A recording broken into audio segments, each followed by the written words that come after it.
Shalom, shalom, shalom, peuple de Dieu. Bonjour, bonsoir, ça dépend. Il y a bino, mes bien-aimés dans le Seigneur. En tout cas, Bolimbi Simakasi, malgré ça fait longtemps. Ezala qui faute y a temps. Mais ndenge ka parole de Dieu ezali kolobana biso.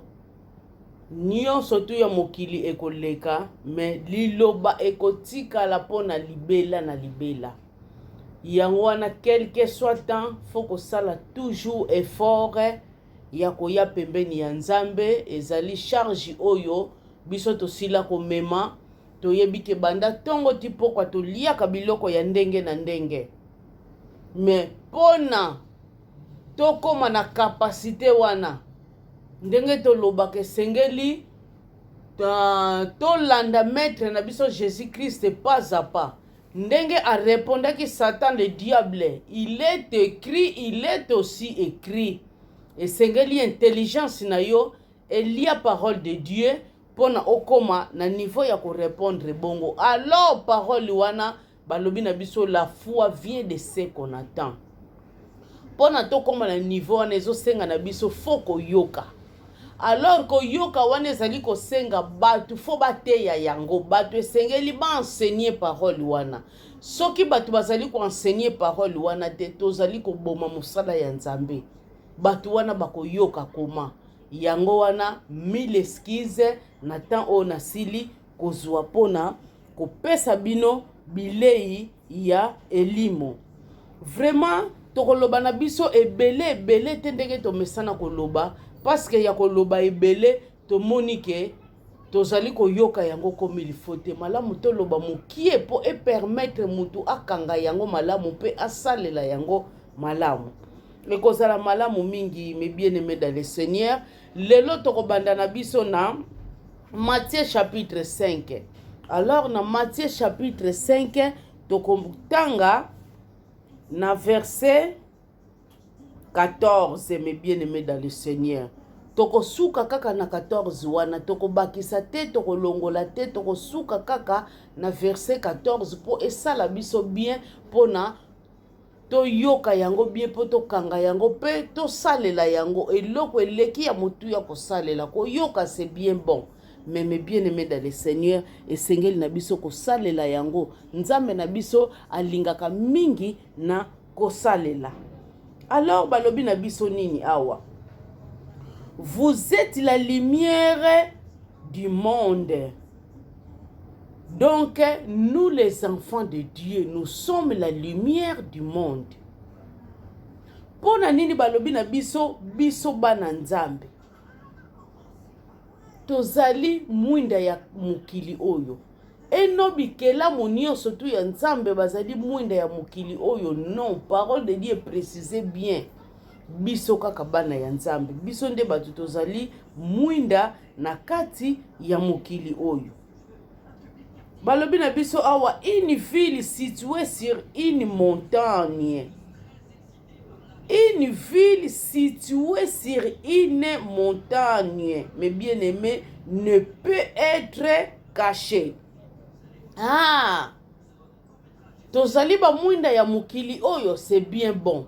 Mais totala bandeko.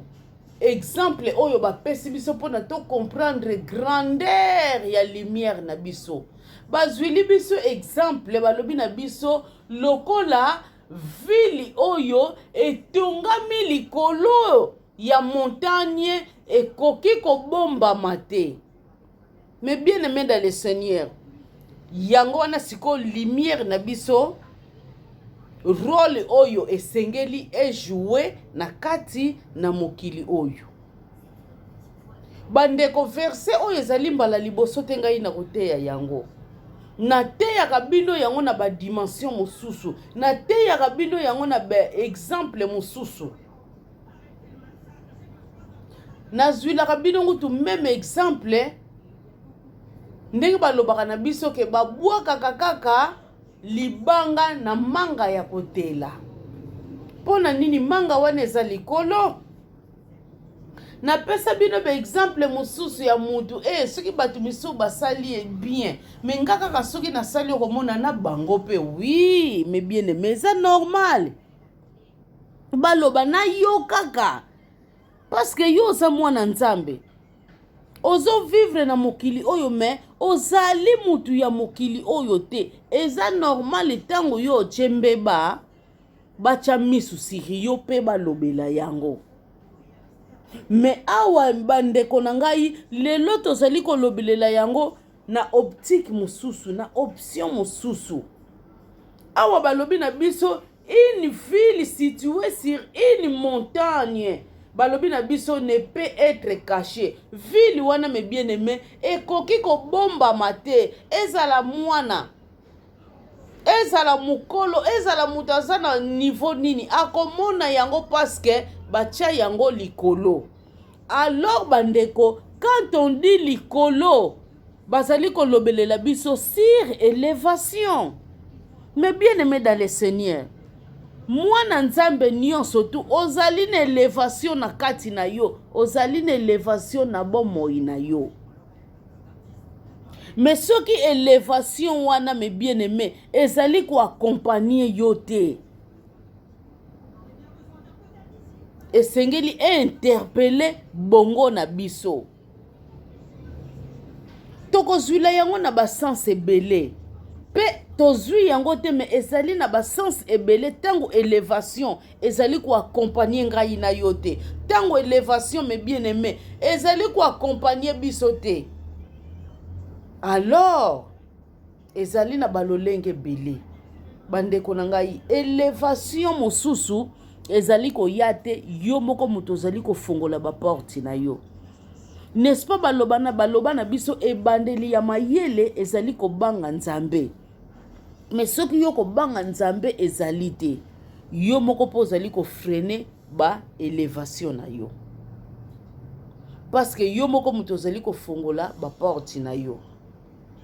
Bélévation misusu me bien aimé ezali koya to komona mutu apartageaka abondama adimaka pe abondama azali pe donc azali ko respecter loi ya kodime azali pe me bien aimé kokaba parce que balobi na biso kokaba ezali malamu mingi ke ko recevoir parce que kokaba ezali mutu aloni dutango loni sakomi moko ya nguba okozwa sakomi moko to kozwa ebele tango yo ozalaka maboko makasi olingaka kokaba te ozokanga pe ba bénédiction na yo okomona na ba principe wana nyonso mutu azali ko se retrouver na yango mais azali ko yeba gérance te azali ko gérer mabe. Mais bien aimé dans le Seigneur est-ce que mutu ndengo wana élévation ko ya pa ina ye financièrement non élévation koki koya te pona azo gérer mabe donc na côté wana ye moko pa zo fungula ba porte na ye. Alors biloko mosusu élévation komona ezali koya te otambolaka pe na kobanga nzambe na yo peza na ba misusu bandeko kotambola na kobanga nzambe ezali te azoyeba te oyo nazali kosala ezali mbeba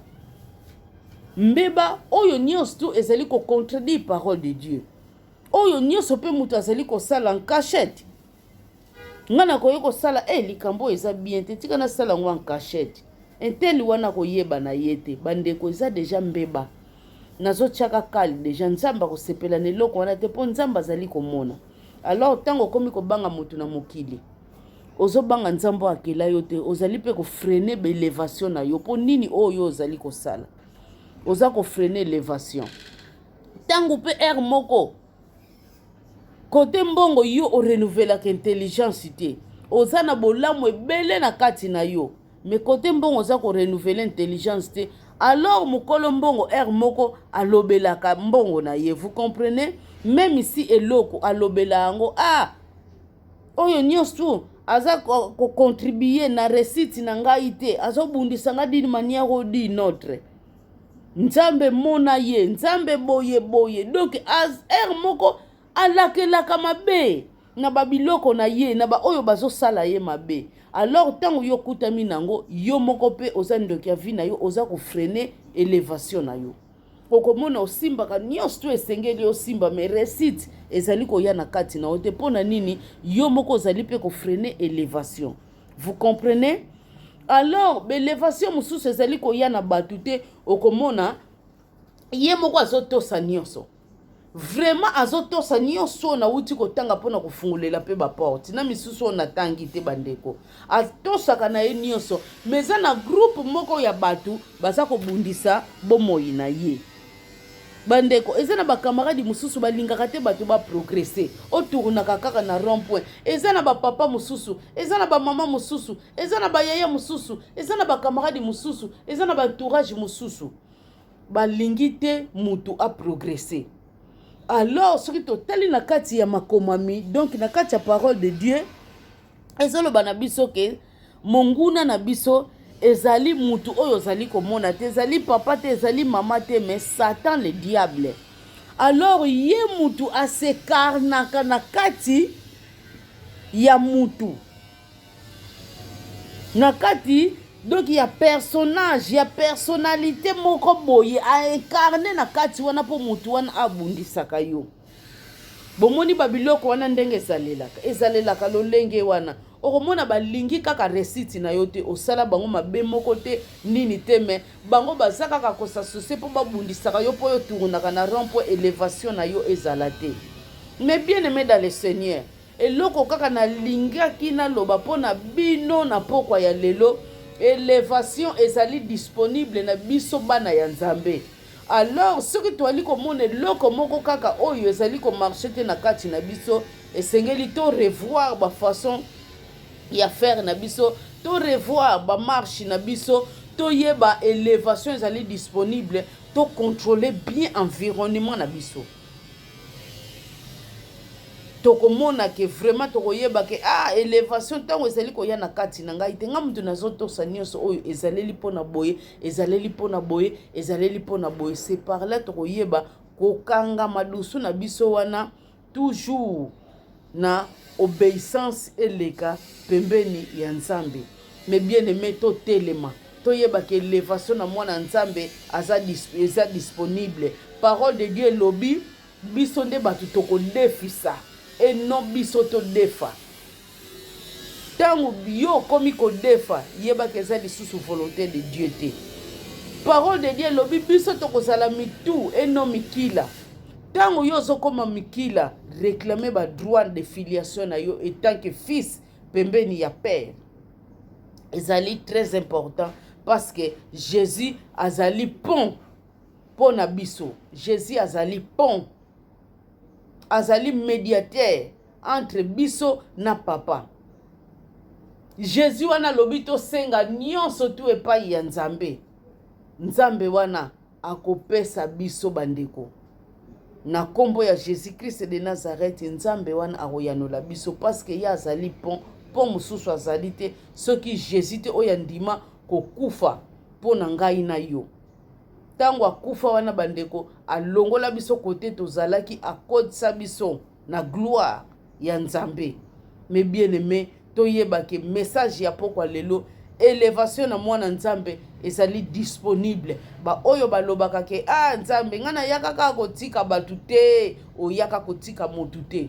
Lobo zala mwana ya Nzambe te mais tango zali mwana ya Nzambe tango bangaka Nzambe wana élévation ezali disponible. Mais bien aimé pona ngai na yo seulement to respecter ba principe na mutoki na biso yango tokolia. Mais soki yo olingi ko respecter pe ba principe te olingi kaka bakabelaka yo pe poisson olingi te ba prendre yo ndenge nini ba peshaka poisson wana. Mais bien aimé na ba comportement ya lolenge ya ndenge wana élévation po yela yo ezali pasi. To respecter kaka ba principe o Nzamba tia na disposition na biso tokomona. Mais bien aimé nyonso tu ekekende malamu mingi élévation ekesila kokota na bakati ya vie na biso toyeba ke tozali ko lutter entre besprit mais tozali ko lutter na bandeko na biso te to tia ba prière Nzambe ye moko akobundisa binemi na biso akofoutre bango dehors par au nom de Jésus Christ. Tika te prière oyo esi la kolanda bino Seigneur Dieu tout-puissant na déclarer élévation na oyo nyonso to azali ko banga yo na oyo nyonso to azali ko tambola na sainteté na oyo nyonso azali ko respecter ba principe au nom de Jésus Christ de Nazareth. Amen.